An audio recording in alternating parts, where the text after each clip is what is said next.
Good morning. Welcome to Learning to Learn a Language. Where exactly are we? When I talk about your syllabus, for a second you would have thought I forgot, right? That's exactly where we are. We are with our third unit, first section, Prose Piece by Robert Lind on forgetting. That's exactly why I asked you the question, where are we? We forget very easily, don't we? We do forget, and we forget that we have forgotten something also. And if possible, you always throw the blame on somebody else and make that person a kind of like a conscience keeper. That person becomes a person who has to remind you what you have forgotten. Fine. It's a beautiful article, like all the delightful articles we have had by Robert Lind, and the article is on how often we forget, what do we forget, why do we forget, and people who forget or people who are absent-minded are blessed with forgetfulness.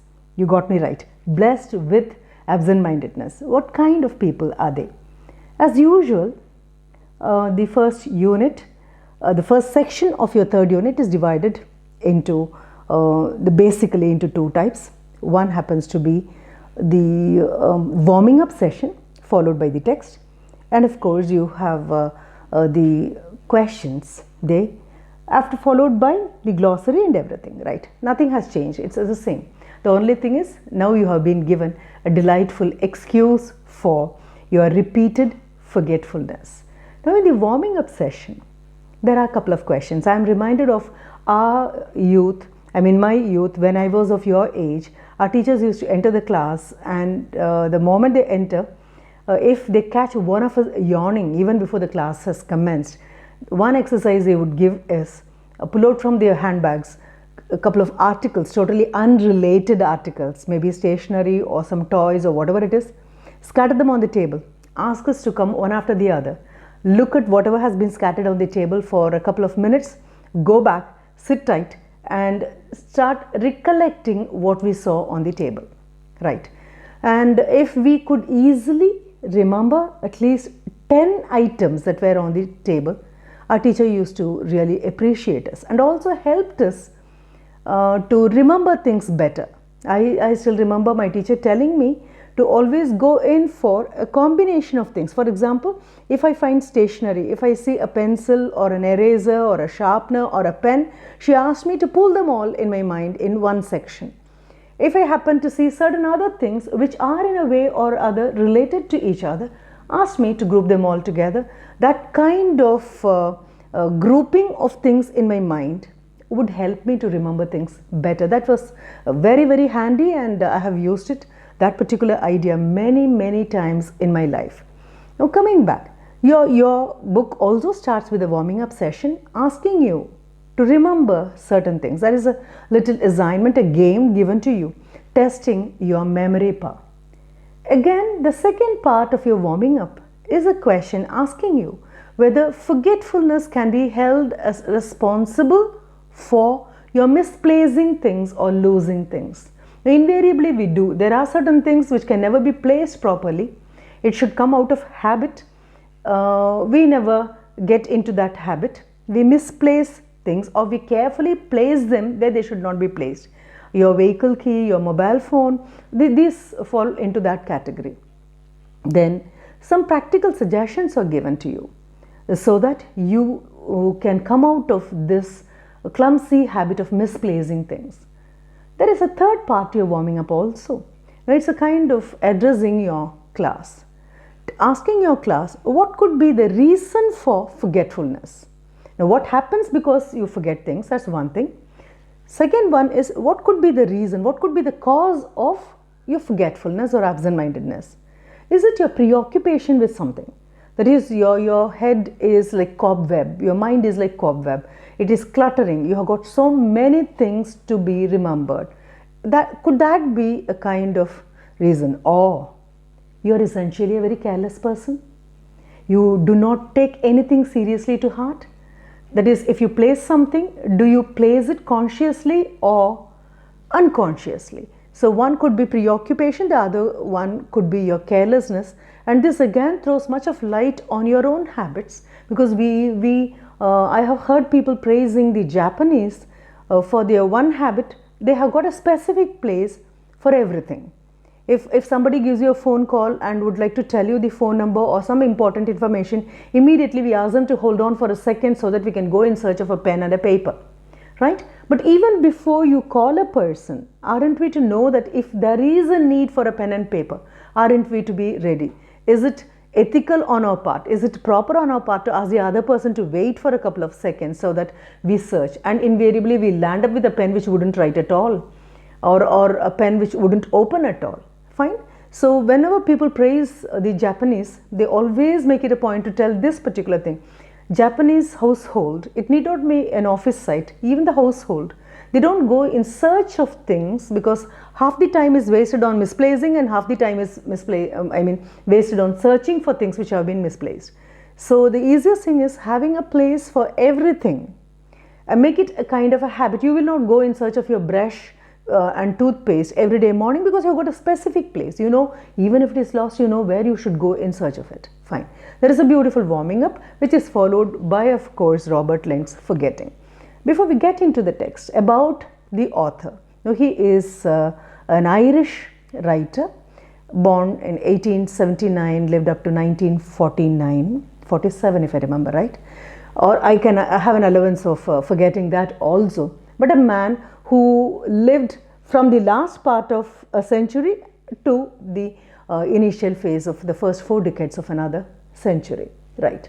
And he is known for, during that period, he was one among the greatest essayists who could write delightful, ironical, satirical and thought-provoking articles. Now that's exactly what we want to remember, because he could write about anything. If I could recommend another piece by Robert Lind, there is a brilliant piece called Sweets, which talks about how we are all very passionate about sweets, and if you are a true sweet lover, you will not hate any particular sweet, though you will have preferences.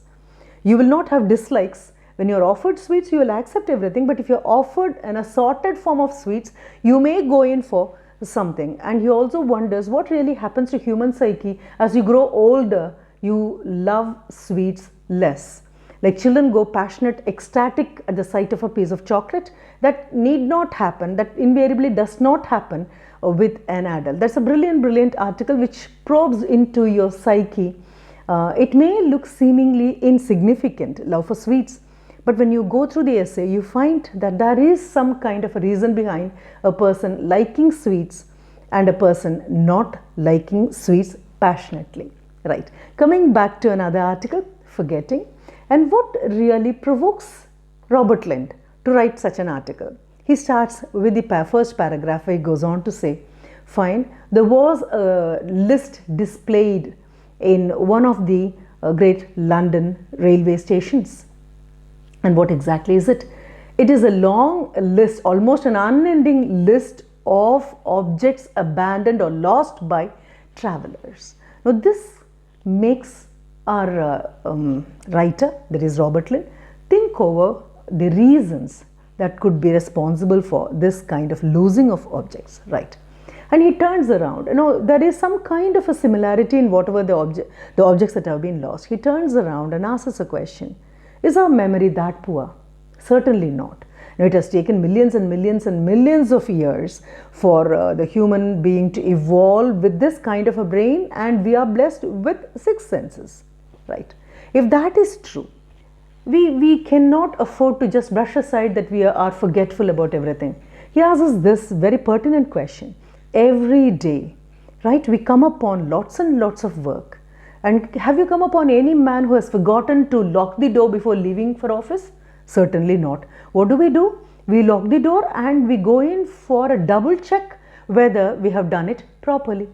Or about grooming yourself. If you have to be at a particular place for a particular reason, aren't you very careful about grooming yourself? Aren't you very careful in grooming yourself appropriately and adequately? You don't go inadequately or inappropriately groomed. Fine. That's another example. And if somebody asks you about a particular hotel where you were 2 months back, you are able to recollect it. You are able to recollect the names of very great people, actors and actresses, food which is available in a particular restaurant, or even murderers' names. They don't miss your mind at all. They don't miss your memory. If that is the capacity of your memory, the retention power, how can you blame yourself for being very forgetful? Fine. This argument sounds very good. It holds water. But unfortunately, there are certain things where everybody tends to forget. So, starting with taking medicines. Now, a person cannot afford to forget the time in which he is asked to take medicines by his doctor. After all, medicines are prescribed to maintain our well-being, to maintain our physical preparedness, to be the right fit. But unfortunately, most of us tend to forget. Especially the doctor does not just suggest, he prescribes, stating that you will not forget your meal, because you know you will be hungry. You will not forget your meal, so invariably the medicines are to be taken before the meal, or during the course of the meal, or after the meal. So meal happens to be a kind of a memory peg which should remind you that you have to take your medicine. But that is exactly what we forget, and we don't forget it totally also. The irony is, you remember that you should have taken your medicine before your meal, only after having finished your meal. So this is a kind of a game which your memory plays with you. And Lind also laughingly says that when it comes to cure all medicines, like for all ailments, you have got one particular medicine, you just pop it in and all your ailments vanish. If you can't afford to forget even that, then he very philosophically gives a reason. Most of the chemists, that is people who run the pharmacy, the pharmaceuticals, right? Most of the chemists, maybe they flourish plainly because of this habit of forgetfulness of people, because people tend to forget that they have to take medicine. Fine, after some time you can't take the same medicine, the expiry date would be there, after which you have to again buy another bunch and then abandon it halfway through because you forget to take your medicines.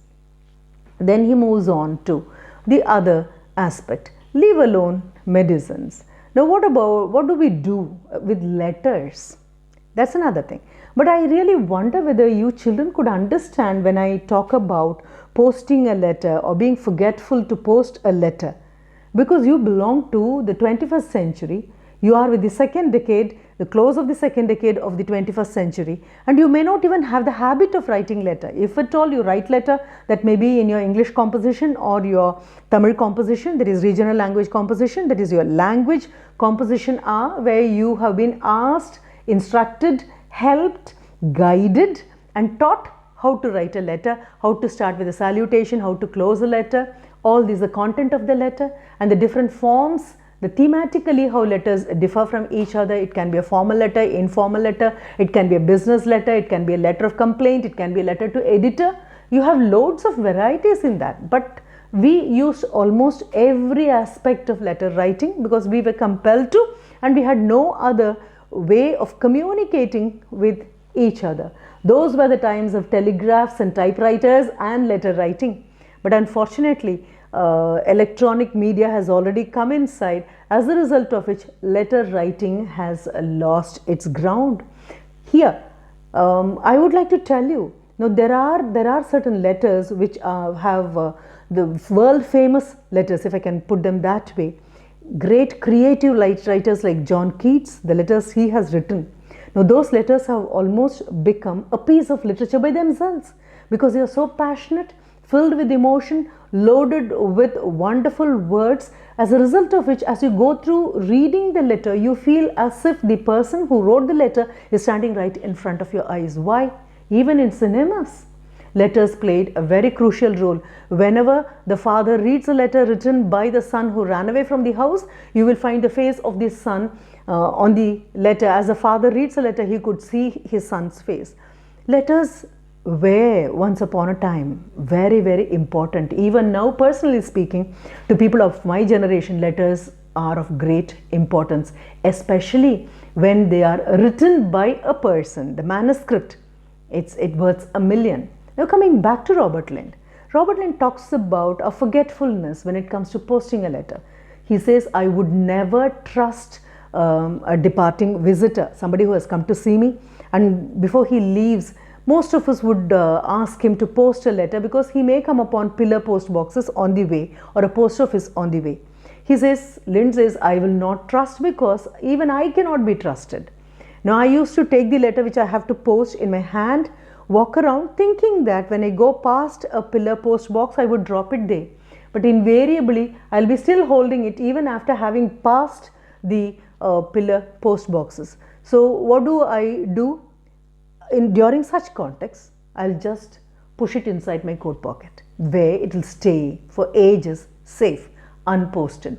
And the person who has asked me to post a letter, if the person asks me all embarrassing questions, I have to pull out from my coat pocket the evidence that I have not posted it, right? But when you talk about the articles that have been abandoned in the railway, that is in the carriages, railway carriages, it's not like a forgetting to post a letter or you're forgetful about taking a medicine. Now what do you find there in the railway carriages? You find walking sticks, you find umbrellas, you find books. Now Lind says, of course, when it comes to the question of forgetting books when I travel by a railway carriage, fine, that is not possible because I seldom forget books. Of course, I do carry books to help me to go through the journey in a very happy mood, but I seldom forget because as he happens to be a man of letters, catch him forgetting a book. No, he doesn't do it at all. But what about walking sticks? He says, I have got a curious habit. The moment I buy a new one, the old one will be lost. It looks as if that walking stick has got a mind of its own and it would walk away by its own self. The writer would not accept that he has been absent-minded in leaving it in odd places. He makes us believe that the walking stick has got a mind of its own and it will lose itself, go away from the author. He says, especially when I visit my friends, walking sticks take the beating, I just automatically lose. And he again asks you a question. A user of an umbrella, a passionate user of an umbrella, a conscious user of an umbrella, catch him and ask him a question. Hasn't he had the experience of having lost an umbrella during a journey? He will say yes, because even the most passionate umbrella user would have had his own experience of having misplaced his umbrella. Then he goes on to again scientifically analyze what really happens. Who are all the people who can be called the, I can't call them anything. He says victims of forgetfulness, victims of their own habit. He says the adults seem to be more careful and conscious, aware of the situation than the young people, and especially the sports people.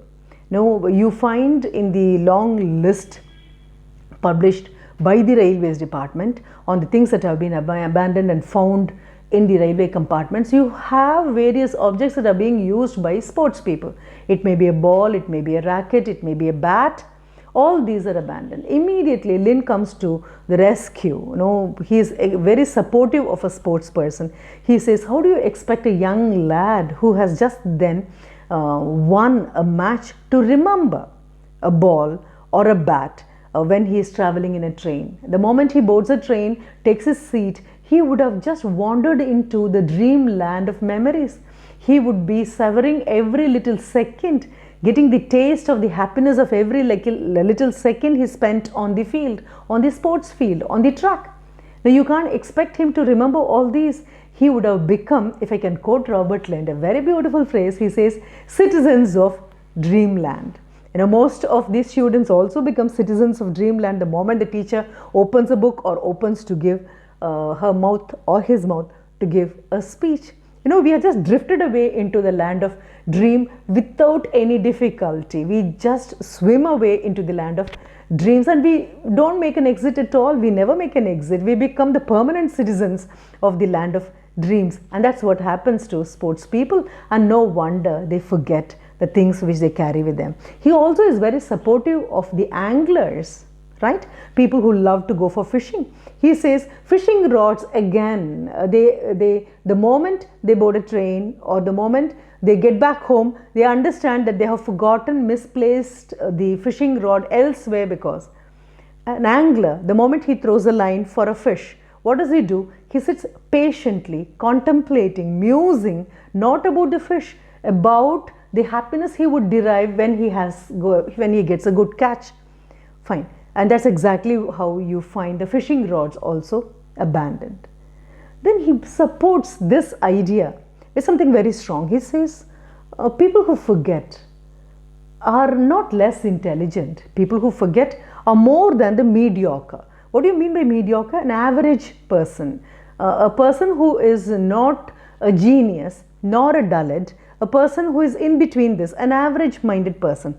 So you find a person who is blessed with forgetfulness is much above mediocrity, because you cannot entrust Socrates, the great philosopher, or Coleridge with the assignment of posting a letter or not to forget an umbrella, because they always contemplate over something. Now gradually he goes on to defend every one of us. He talks about intelligence and compares it with forgetfulness. He says, I cannot be a stockbroker to remember all the dates and time and everything. A poet is far superior, because a poet invests on his capacity to remember things. But what he remembers is something entirely different from what you expect an ordinary person to remember.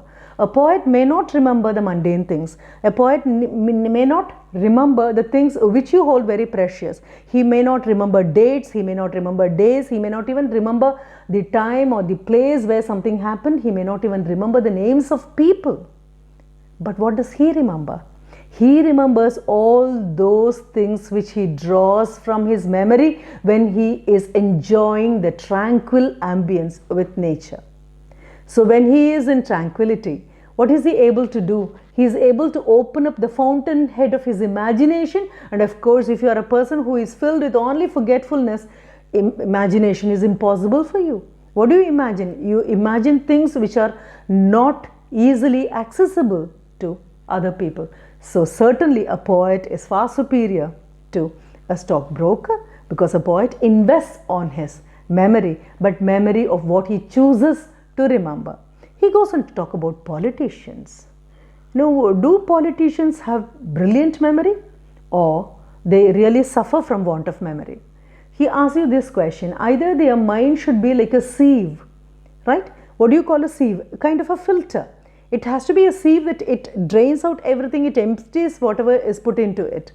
So they forget everything. They forget the dates, they forget the historical occurrences, they don't remember anything. Or he calls them to be audacious perverters of truth.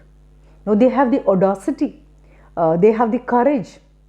Courage not in the right sense, courage not in the straight sense either. Courage of unwanted things, courage to resort to fraudulence, speak falsehood, and yet get away with that. They have to be either their mind should be a sieve which cannot contain anything, hold anything, just everything. The moment you pour them, it gets drained out. Or they have to be audacious perverters, twisters, people who distort truth and make other people believe. One of these will have to be true. And he also goes on to say, when you look into the biography or autobiography of these people, you're really surprised to know, and you ask yourself such questions as, is it true? Did it really happen?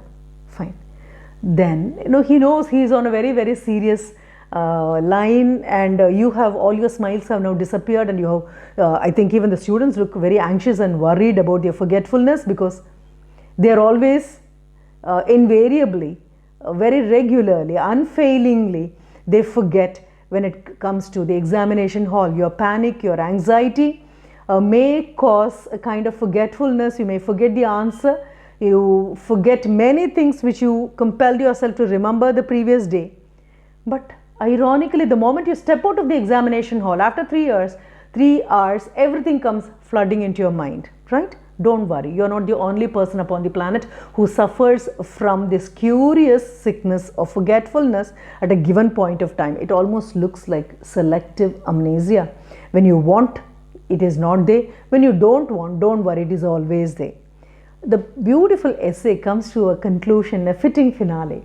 He talks about a father, a man, who offers to take his little baby in a perambulator out to catch a bit of morning fresh breeze. Telling his wife, fine, he takes a little baby in the perambulator and goes down the road. On the way, he comes upon a pub, a public house, right? He stops the perambulator there and contemplates over having, that is going inside for a sip of beer. Immediately he would like to put it into practice also. What does he do? He just leaves the child in the perambulator. The child happens to be sleeping. He goes into the pub for a sip of beer. He totally forgets that he has brought his baby outside, and the baby is outside this public house in the perambulator, unguarded, left all alone. Now what happens? His wife, who comes out to do a bit of shopping, happens to see this, and she is rudely shocked. This is unbecoming of a person. No, irresponsibility can be defined, but this defies all definition. And this is very, very shocking. Now what does she do? She immediately takes away the perambulator and the sleeping child, thinking that her husband would come out after some time. After having finished drinking beer, he would come out and he will be shocked to see the perambulator with the baby missing. And she expects him to come running, screaming his heart out, complaining that he has lost a baby, so that she can scold him back. She could scold him for his being so very irresponsible, something unbecoming of a father. But what happens? She has already brought the baby home and it's time for lunch. Her husband comes back, but he does not remember having taken the baby out in the morning. He has completely forgotten. So what happens? You forget that you have forgotten. It's a kind of a blissful state for the person who has forgotten. But just imagine the other one who suffers the consequences of your forgetfulness. The wife is waiting there. Husband comes and asks, what has she got for lunch? Now she expected him to cry his heart out about the missing baby. But here is a man who is not talking about missing the baby. He asks, what have you got for lunch? With that, Robert Lind closes, but he closes with another touch of sarcasm. He says, blessed are we. We are really blessed because we have got forgetfulness, or else how are we to contain this called the family, the unit of family in the social order? We all forget that we have forgotten, and the other person, if the partner happens to be the most merciful, benevolent person, people also tend to forgive you for your forgetfulness. Now, whenever somebody asks you to forget and forgive, we think we have to forget something wrong that has been done to us, and we have to forgive the person who has done that wrong to us. No, here it looks as if Lind would suggest you forget that you have forgotten, and don't worry, you will be forgiven for your forgetfulness. Now this is of course followed by the glossary. Glossary has all those words which are introduced to you, which you may feel new. But remember, whenever you get new words, you add new words into your existing list of vocabulary. Practice it more number of times. As I have already told you, if you get to know the meaning of a word in isolation, that is a different kind of vocabulary. If you know how to make use of those words in a given context so that they give the appropriate meaning, fine, it is an entirely different kind of vocabulary. If you know the meaning of the words in isolation, then it becomes a passive vocabulary where you can find out an antonym, where you can find out a synonym. But when you are asked to put them into proper use, if you are asked to frame sentences of your own where you make use of these words, then it becomes active vocabulary. You get real word power only when you draw heavily from all those words which are buried in your memory. Bring them up, wake them up, draw them out from your passive vocabulary, use them in your everyday conversation, become an active user of vocabulary so that you learn new, and when you learn new, you use them also so that they become, those words gain currency in your everyday conversation. Fine. And as usual, we have got exercises that follow the prose text. You have a very beautiful reading comprehension questions given. They may be 1 or 2 sentences, or you may be asked to write 2 or 3 more number of sentences, and you have 100 to 150 words, but here they are not very textual.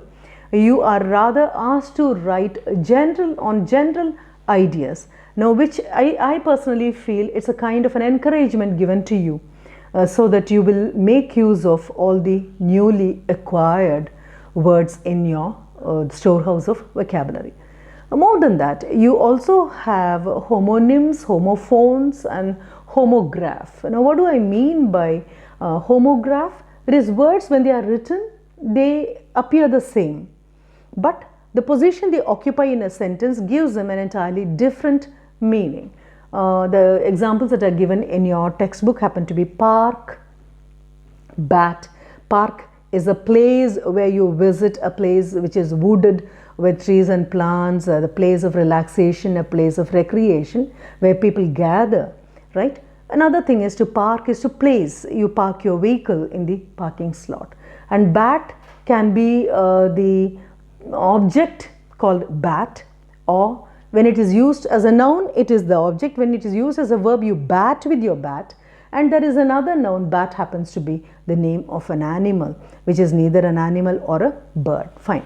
Then you also have some split words that are given to improve your vocabulary, and that example which is in your text happens to be the perambulator.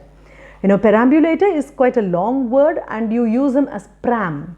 You know, pram happens to be the little carriage in which you place your child and take the child wherever you go. It is a tiny vehicle exclusively meant for carrying the babies from one place to another. Children who cannot walk on their own, or it's a bit too difficult to carry the children in your arm. Fine. That is one thing. And few examples are also given in your book. A photograph becomes a photo. Examination becomes exam. And there is another example that is given in your textbook. Demarcate, it becomes mark. But I have something to throw much of a light on. Sometimes we use abbreviations, or you just split words, you cut them into nonsensical words. I have come upon people saying, I have studied, I have finished my degree through Karas. Now, I have never understood what they meant. I used to ask them, what do you mean by Karas? So they will correct themselves, and they wouldn't correct themselves for that matter. They will forget, or they have never known the use of a word called correspondence. Through postal method, they would have got their material and they would have attended certain contact classes and got their degree. But instead of saying through correspondence program, they used to say Karas. There is no such word in English like Karas. Or there are people who say he looks filled with enthu. Now, I have never understood. Then later on I understood enthu is a short form made by people for enthusiasm. Fine. So those are not the split words which your book recommends. Your book talks about certain words which have been accepted to be cut short, like a photo or an exam or a pram or mark or whatever it is. Okay. So please be very, very careful when you go around cutting words, splitting words. Don't butcher them. Don't bring in something which is totally un-English. Fine. Now this comes here so that you will understand why you have suffixes and prefixes. And that's exactly is what the book is trying to help you with. Of course, you have your listening and you have your speaking. Also, it can be paired, it can be in a group, or it can be addressing your classmates. Then you have reading. In reading, I am very happy they have brought about what I have been telling you. There are the various genres of literature.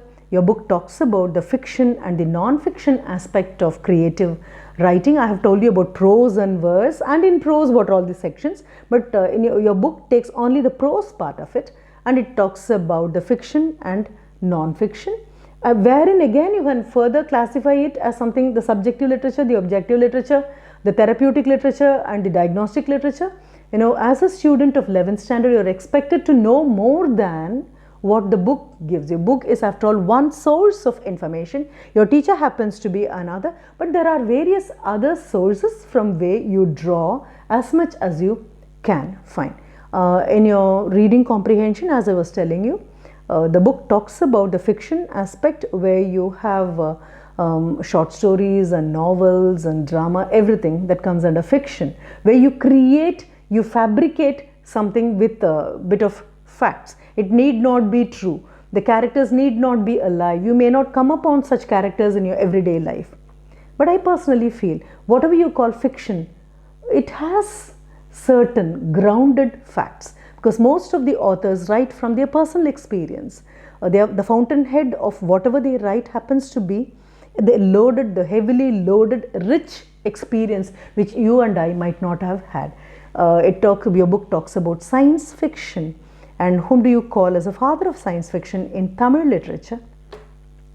That is writer Sujata S. Rangarajan, whose pseudonym happens to be Sujata, and his N. Inia Indira. I'm sorry, not N. Inia Indira, it's N. Inia Yendira. Yendira happens to be a machine, a robot, because in Tamil, Yendiram is a machine. So N. Inia Yendira is given an introduction here in your book. It gives you a fascinating read. I really wish whatever is suggested either by me or by your teacher or by the book in your regional language, please spare some time, because it's loaded with values, it's loaded with ethical stands. No creative writer would ever take up his pen to address an invisible audience to tell them how to live and how not to live. Fine, they have got a very specific message, they have got a purpose. So they repeatedly tell you either openly or indirectly how to live, the ethical standard which you have to follow, the ethical values you have to follow, your personal value, your domestic value, your academic value, your social value, later on in your life, your professional value. And writer Sujata, through N. Inia Yandira, he tells you about that, and a very beautiful bio picture is given of him. Now, after this reading, we know automatically we have to move into, yes, you guessed right, grammar. Grammar, we have two very important units. One happens to be passivization. Now, what do I mean by passivization? That is taking from the active voice to passive voice. So once you start learning this, I think your teacher would also draw your attention to one thing. Why should I make use of passive voice? Where are all the contexts I use passive voice? There is passive voice is put into use when you have to maintain the objectivity, where the doer is not important, what is done is more important. When you go on with your studies, when you come for your higher education, right, you will make use of this. When you write a report, when you write the proceedings, when you make a presentation of your projects, you are not important. Who did this project is certainly not important. What has been done becomes more important, and passivization is important. That is from active voice to passive voice. Next, there is another important unit where most of us, that happens to be a kind of a Waterloo, a slippery ground, concord. That is the subject and verb, how do they agree with each other? Most often we may commit mistakes. You call it the error of proximity.